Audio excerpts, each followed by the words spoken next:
Hello traders, কি অবস্থা? So আপনারা সবাই জানেন যে আমি এসএমসি নিয়ে কথা বলি। তো এসএমসির এখানে কি লজিকটা ছিল বা কি আসছে, আমি এখানে কেন ড্র করছি আসলে আমি একটু বলি। তো দেখেন, এইটা হচ্ছে আমার, কি বলেন তো, এইটা হচ্ছে আমার অর্ডার ব্লক। এটা আমার 30 মিনিটের একটা অর্ডার ব্লক ছিল।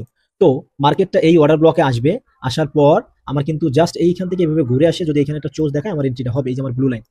তো মার্কেট মাত্র এই পর্যন্ত আসছে, আমি কিন্তু এন্ট্রিটা নিইনি। ভাই, বি পেশেন্স। আপনি যখন দেখবেন যে আপনি ধৈর্যশীল হচ্ছেন, রিস্ক ম্যানেজমেন্ট ফলো করতেছেন, আপনি মার্কেট থেকে কিছু নিতে পারতেছেন, আদারওয়াইজ না। অনেক সময় হয় না, দেখা যাচ্ছে আমি এখানে ধৈর্য না ধরে আমি এন্ট্রিটা নিলাম, জাস্ট আমার মার্কেটটা আমার আমার কোথায় এখানে না আমার স্টপ লস থাকবে, নালি এসএল আমার এখানে থাকবে, এখানে খেয়ে দেন তারপরে কিন্তু নামতে পারতো। বাট আমি ভাই ইন্টার্ড হব না যতক্ষণ পর্যন্ত আমি আমার কনফার্মেশন পাইনি। না পাওয়া পর্যন্ত আমি এখানে ইন্টার হব না। সো সেভাবে আমি ইন্টার্ড হইনি, মার্কেট কিন্তু প্রফিটে চলে আসছে, এখানে বাইং এর ওভি আছে, হয়তো বা উপরের দিকে যেতে পারে বা অ্যাগ্রেসিভলি সেলিং আসলে এটা ভাঙিয়ে ফেলতে পারে। সো এটাই বলতে চাচ্ছি যে আপনি ধৈর্য ধরেন, অ্যান্ড আপনার লেভেলে অ্যান্ড আপনার কনফার্মেশন দেওয়ার পরে তারপর আপনি এন্ট্রিটা নিন, পাঞ্চ করেন, তারা তাই ছাড়া আর না।